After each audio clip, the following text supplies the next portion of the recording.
لا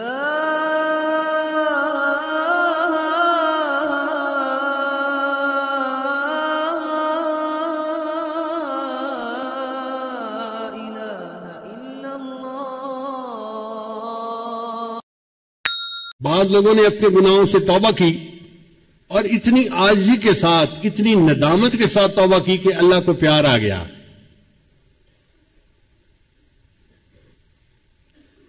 مامون رشید ایک مسلمان بادشاہ تھا. اس کی بڑی آرام کی، شان و شوکت کی، ٹھاٹھ کی زندگی تھی. موت کے قریب اس کی طبیعت ذرا خراب ہو گئی تو اس نے اپنے ورکر کو کہا کہ یہاں زمین پر ایک دری بچھا دیجیے. تو بادشاہ کے حکم پر انہوں نے دری بچھا دی. جب دری بچھا دی تو مامون رشید چارپائی سے اٹھ کر نیچے دری کے اوپر لیٹ گیا اور لوٹنے لگا جیسے بچہ ماں باپ کے سامنے لوٹتا ہے، اور یہ کہنے لگا، اے دائمی ملک کے بادشاہ، فانی ملک کے بادشاہ پر رحم فرما. اے دائمی ملک کے بادشاہ یعنی اللہ تعالی، میں فانی ملک کا بادشاہ ہوں تو میرے اوپر رحم فرما. اللہ کو اس کا یہ فکرہ اور یہ عاجزی پسند آ گئی اور اللہ نے اس کی بخشش کر دی. چنانچہ وفات کے بعد کسی نے خواب میں دیکھا، اس نے پوچھا بادشاہ سلامت آگے کیا ہوئی؟ کہنے لگے کہ میری اس عاجزی کے اظہار پر اللہ کو ترس آ گیا اور اللہ نے میرے سب گناہوں کو معاف فرما دیا. عمر بن عبدالعزیز رحمۃ اللہ علیہ ایک بڑے نیک حکمران تھے، بہت متقی انسان تھے. جب ان کی وفات کا وقت قریب آیا تو وہ بھی زمین پر لیٹ گئے اور یہ کہنے لگے، اللہ میں تسلیم کرتا ہوں کہ میں نے زندگی میں گناہ کیے ہیں. اے اللہ میں تسلیم کرتا ہوں کہ میں نے زندگی میں گناہ کیے ہیں. اگر تو معاف کر دے تو تیرا احسان ہے، اور اگر معاف نہ کرے تو تیرا عدل ہے. مگر میں گواہی دیتا ہوں کہ تیرے سوا کوئی معبود نہیں اور محمد صلی اللہ علیہ وسلم تیرے سچے رسول ہیں. یہ الفاظ کہہ کے اس کی وفات ہو گئی، یعنی کلمہ پڑھ کے فوت ہو گیا.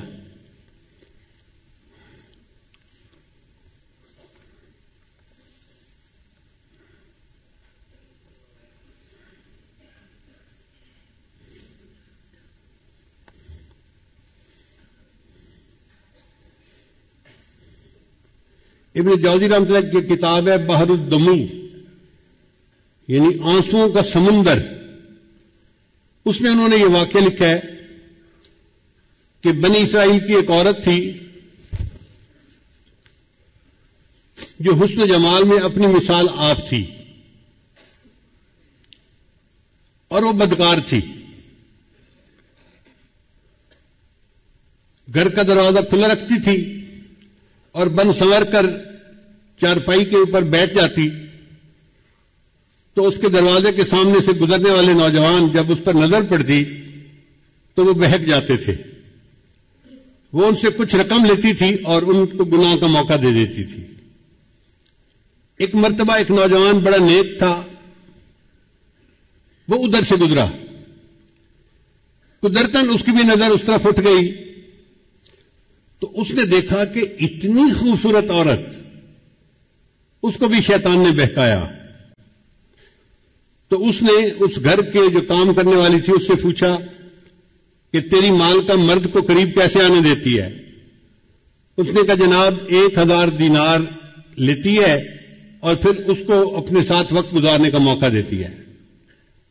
اب یہ نوجوان واپس تو گھر آ گیا مگر سوچتا رہا کہ میں 1000 دینار اکٹھا کروں پھر مجھے اس عورت کے ساتھ وقت گزارنے کا موقع مل جائے گا.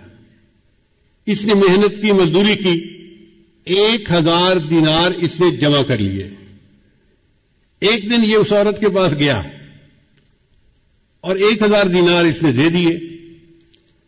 عورت نے کہا کہ ٹھیک ہے اب تم آؤ اور میرے ساتھ چارپائی پہ بیٹھ سکتے ہو. یہ جب اس کے ساتھ چارپائی پر بیٹھا نا تو اس کے دل پہ اللہ کا خوف غالب آ گیا کہ اب تک میں نے جو عبادت کی ہے کہیں اللہ تعالیٰ اس عبادت کو ٹھکرا نہ دے کہ تو بالآخر گناہ کا ارتکاب کر بیٹھا۔ اب عورت انتظار میں تھی کہ میں نے جب اسے بلا لیا ہے تو یہ اب اپنی خواہش پوری کرے گا، مگر وہ بندہ تو بہت ہی خاموش چپ بت بن کے بیٹھا ہوا ہے۔ تو عورت نے اس سے پوچھا کہ بھائی میں نے تو تمہیں یہاں نہیں بلایا، تم خود آئے ہو۔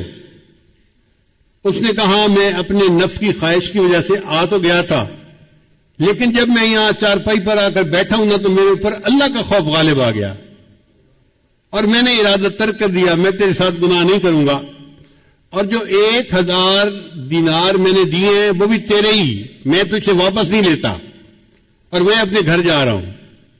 یہ کہہ کے وہ نوجوان گناہ کیے بغیر اٹھا اور اپنے گھر کی طرف چل پڑا۔ عورت نے اس سے جاتے جاتے پوچھ لیا کہ تم کس گاؤں کے رہنے والے ہو؟ اس نے گاؤں کا نام بتا دیا۔ چند دن گزرے تو اس عورت کے دل میں خیال آیا کہ یہ ایسا نوجوان ہے جس نے پہلے کبھی گناہ نہیں کیا، پہلا گناہ کرنا تھا اور اس پر اتنا خوف غالب آ گیا، اور میں تو روز گناہ کرتی ہوں اور میں توبہ نہیں کرتی، تو مجھے بھی اللہ سے ڈرنا چاہیے۔ چنانچہ اس نے نیت کر لی کہ میں بھی آج کے بعد یہ بدکاری والے گناہ کو چھوڑ دیتی ہوں۔ چند دن گزرے تو اس کا بھی زندگی گزارنا مشکل بن گیا۔ جیسے عورت مرد کی ضرورت ہے، مرد عورت کی ضرورت ہے۔ اس عورت نے سوچا کہ میں اسی نوجوان کا پتہ کرتی ہوں، اور اگر وہ ہے تو میں اس کے ساتھ نکاح کر کے نیکی کی زندگی گزارتی ہوں۔ چنانچہ یہ عورت اس کے گاؤں میں گئی اور اس بندے کا نام پوچھا، انہوں نے گھر بتا دیا کہ فلاں جگہ گھر ہے۔ یہ عورت آئی اور اس نے اس کے گھر کا دروازہ کھٹکھٹایا۔ جب گھر کا دروازہ کھٹکھٹایا تو اللہ کی شان، وہی نیک نوجوان دروازہ کھول کر باہر نکلا پوچھنے کے لیے کہ کون ہے۔ جب نوجوان کی اس عورت پر نظر پڑ گئی تو وہ تو حیران ہو گیا کہ جس گناہ سے بچ کے میں گھر آیا تھا، اب وہ عورت تو میرے دروازے پر چل کر آ کر کھڑی ہو گئی۔ تو اس نے ایک زور کی آہ بھری اور وہ گرا اور فوت ہو گیا۔ عورت کو بڑا افسوس ہوا۔ یہ چند دن وہیں رہی، پھر اس نے لوگوں کو بتایا تھا کہ میں تو بھئی اس کے ساتھ نکاح کے ارادے سے آئی تھی اور میں نیکی کی زندگی گزارنا چاہتی تھی۔ گھر والوں کو اس عورت سے ہمدردی ہوئی تو انہوں نے عورت کو کہا کہ وہ بندہ تو فوت ہو گیا،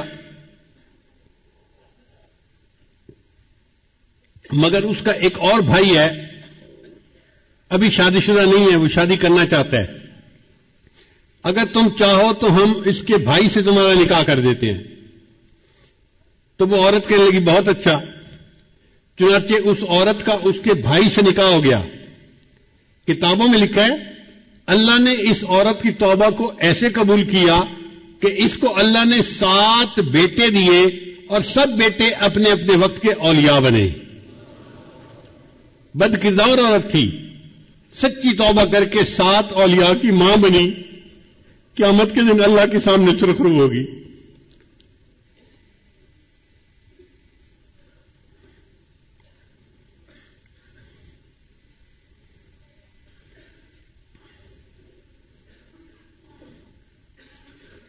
بنی اسرائیل کا ایک نوجوان تھا جو بہت گناہ کی زندگی گزار رہا تھا۔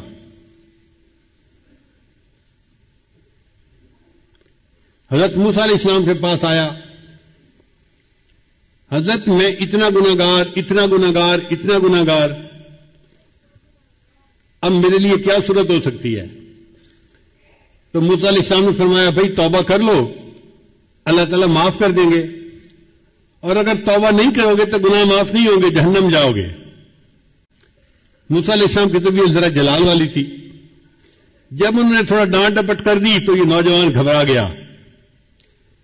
کہتے ہیں کہ یہ جنگل میں چلا گیا اور وہاں جا کے اس نے اللہ کے سامنے بڑی دعا مانگی، اللہ میری توبہ کو قبول کر لے، اللہ میرے گناہوں کو معاف کر دے۔ اب دعا مانگتے مانگتے اس نے ایک اور بھی دعا مانگی، یا اللہ اگر میرے گناہ اتنے ہو گئے ہیں کہ تیری رحمت ان کو معاف نہیں کرنا چاہتی اور آپ مجھے جہنم بھیجنا چاہتے ہیں، تو اے اللہ باقی جو میری قوم ہے نا ان کے گناہ بھی میرے سر پہ ڈال دے تاکہ میں اکیلا جہنم چلا جاؤں، باقی تو جنت میں چلے جائیں۔ اس نوجوان کی یہ بات اللہ کو پسند آ گئی اور اللہ نے موسیٰ علیہ السلام کی طرف وحی نازل فرمائی کہ وہ جو نوجوان آپ سے بات پوچھنے آیا تھا اس کو ڈھونڈیے اور اس کو بتلا دیجئے کہ تمہارے رب نے تمہارے سب گناہوں کو معاف فرما دیا۔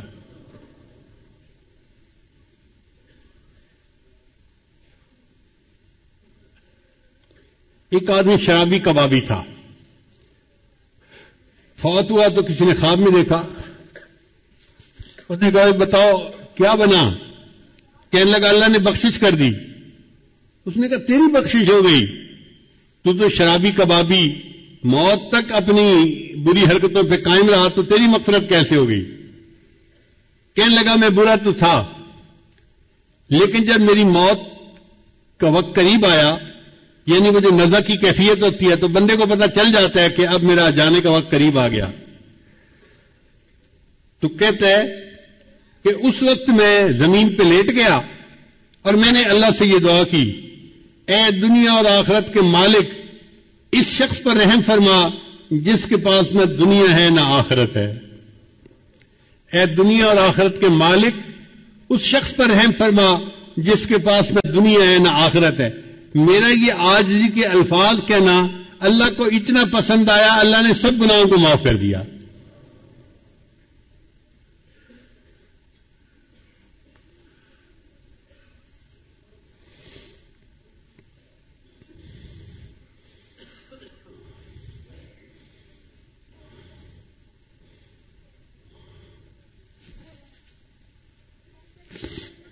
چنانچہ ایک خاتون نبی علیہ السلام کے پاس آئی، اے اللہ کے حبیب صلی اللہ علیہ وسلم، مجھ سے بڑا گناہ سرزد ہو گیا۔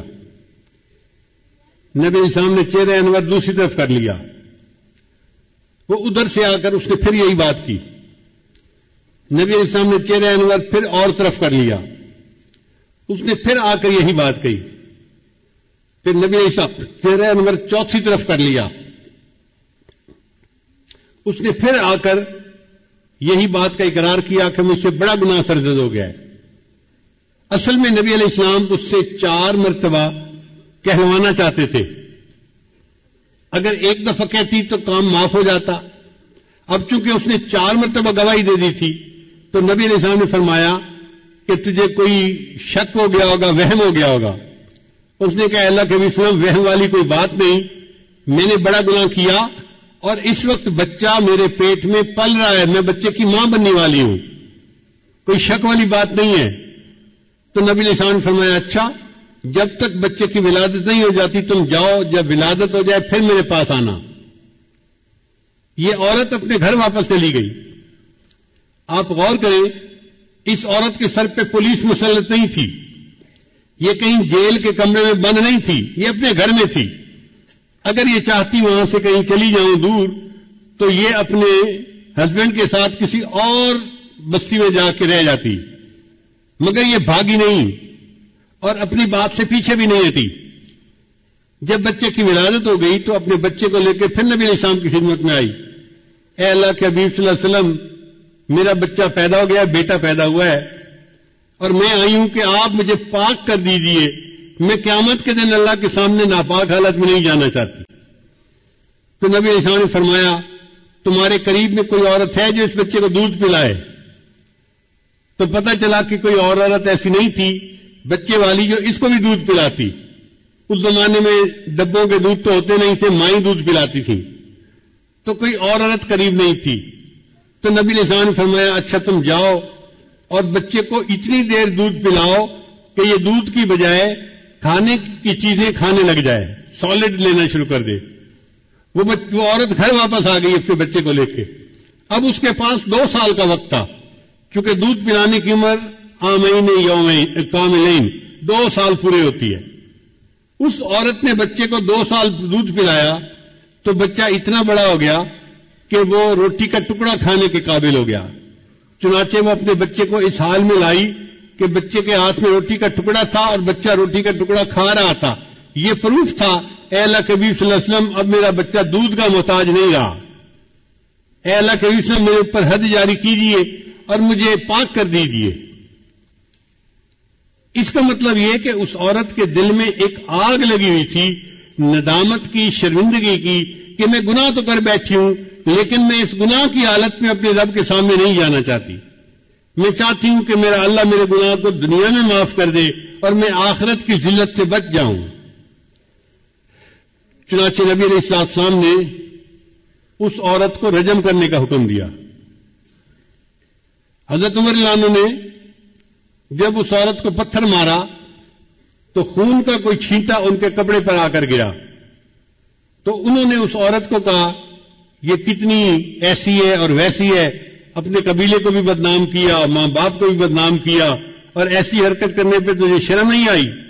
جب حضرت عمر رضی اللہ عنہ نے اس کو ڈانٹا تو نبی علیہ السلام نے فرمایا عمر اس کے بارے میں کوئی ایسی بات نہ کہو، لقد تابت توبتن، اس عورت نے ایسی سچی توبہ کی ہے، اس کی توبہ کے ثواب کو مدینہ شہر کے سب لوگوں میں تقسیم کر دیا جائے، اللہ سب کے گناہوں کو معاف کر دے. تو گناہگار اپنے گناہوں سے توبہ کرتا ہے، اللہ اس کے بدلے پورے شہر کے لوگوں کے گناہوں کو معاف فرما دیتا ہے. اور حضرت موسیٰ علیہ السلام کے زمانے کے ایک نوجوان کا واقعہ ہے کہ جس میں اللہ تعالیٰ نے ارشاد فرمایا اے موسیٰ علیہ السلام، اس بندے نے، نوجوان نے ایسی سچی توبہ کی کہ اگر ساری دنیا کے جتنے گناہگار ہیں ان کی بخشش کی یہ دعا کرتا تو میں ساری دنیا کے گناہگاروں کی بخشش فرما دیتا.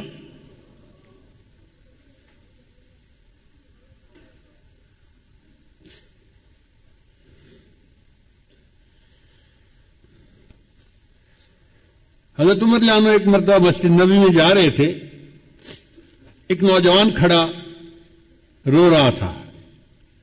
تو عمر رضی اللہ عنہ نے پوچھا بھائی رو کیوں رہے ہو؟ اس نے کہا جی مجھ سے بڑا گناہ سرزد ہو گیا ہے.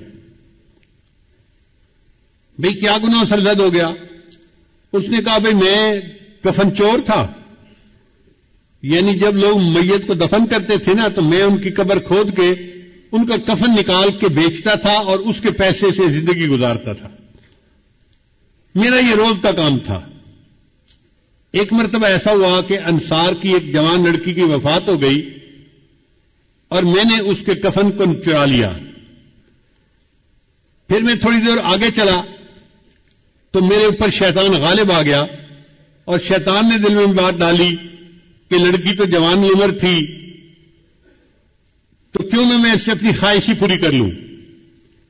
تو میں واپس آیا، میں نے دوبارہ قبر کو کھودا، لڑکی کی میت کو نکالا اور اس کے ساتھ میں نے منہ کالا کیا. اب میرے دل پر ایک غم ہے کہ میں نے زندہ کی بجائے مردہ کے ساتھ گناہ کیا، تو کیا میرا گناہ معاف ہو سکتا ہے؟ حضرت عمر رضی اللہ عنہ کو یہ سن کر بہت جلال آیا کہ یہ کیسا انسان جو مردوں کے کفن چوری کرتا تھا اور پھر ایک مردہ لڑکی کے ساتھ اس سے بدکاری کی. تو حضرت عمر رضی اللہ عنہ نے خود جواب نہیں دیا، فرمان لگے آؤ میں تمہیں نبی علیہ السلام کے پاس لے چلتا ہوں. چنانچہ نبی علیہ السلام کے پاس لائے، عرض کیا اے اللہ کے حبیب صلی اللہ علیہ وسلم یہ ایک نوجوان ہے، اس سے بڑا گناہ سرزد ہو گیا، یہ آپ سے پوچھنے آیا ہے. تو نبی علیہ السلام نے فرمایا بھئی کیا مسئلہ پوچھنے آئے ہو؟ نوجوان نے ساری صورتحال بتائی. جب اس نے یہ بتایا نا کہ میں نے تو مردہ لڑکی کے ساتھ گناہ کیا تو نبی علیہ السلام کو بھی بہت جلال آیا اور نبی علیہ السلام نے اس نوجوان کو ڈانٹا کہ تو اتنا جو ہے وہ سنگ دل اور جیسے بندہ بات کرتا ہے. تو نبی علیہ السلام نے اسے ڈانٹا کہ تجھے ذرا حیا نہ آئی کہ تو نے ایک مردہ عورت کے ساتھ بدکاری کی، یہ کیا وہ کیا. جب اس نوجوان نے دیکھا کہ نبی علیہ السلام بھی مجھے ڈانٹ رہے ہیں تو وہ وہاں سے کھسک گیا اور وہ مسجد نبی سے نکل کے سیدھا باہر دیہات میں گیا، ویرانہ تھا جہاں. 40 دن تک وہ نوجوان اللہ کے سامنے روتا رہا.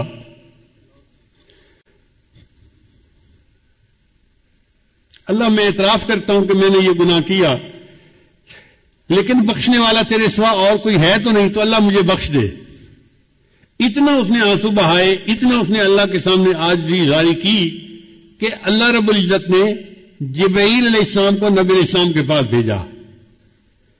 جبرائیل سامنے آ کے پوچھا اے اللہ کے حبیب صلی اللہ علیہ وسلم، اللہ نے مجھے آپ کی طرف بھیجا ہے اور اللہ نے کہا ہے کہ مجھے یہ بتاؤ کہ بندوں کو آپ نے پیدا کیا ہے یا میں نے پیدا کیا ہے؟ تو نبی علیہ السلام نے جواب دیا کہ مجھے بھی اللہ نے پیدا کیا ہے اور ساری مخلوق کو اللہ نے پیدا کیا ہے۔ پھر پوچھا اچھا یہ بتائیے کہ بندوں کو رزق کون دیتا ہے، آپ دیتے ہیں یا میں دیتا ہوں؟ نبی علیہ السلام نے جواب دیا ساری مخلوق کو اللہ رزق دیتا ہے، مجھے بھی اللہ ہی رزق دیتا ہے۔ اے اللہ کے رسول، اللہ نے تیسری بات یہ پوچھی ہے کہ بندوں کی معافی کو میں نے قبول کرنا ہے یا آپ نے قبول کرنا ہے؟ تو نبی علیہ السلام نے جواب دیا ہر بندے کی معافی کو اللہ نے قبول فرمانا ہے اور میرے بھی غلطیوں کو اللہ نے معاف فرمانا ہے۔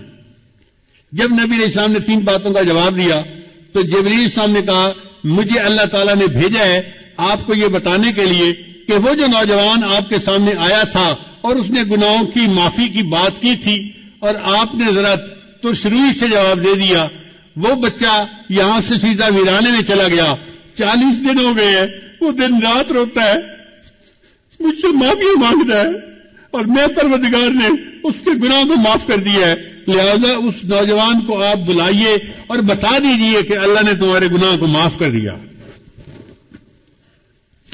حضرت شیخ الحدیث رحمۃ اللہ نے یہ واقعہ لکھا ہے، وہ فرماتے ہیں کہ نبی علیہ السلام نے پھر ایک صحابی کو بھیجا اور اس نوجوان کو بلوایا اور اس کو خوشخبری دی کہ اللہ رب العزت نے تمہارے گناہ کو معاف کر دیا، اللہ تعالی ہمارے بھی سب گناہوں کو معاف فرما دے اور ہماری توبہ کو قبول فرما لے۔ اللہ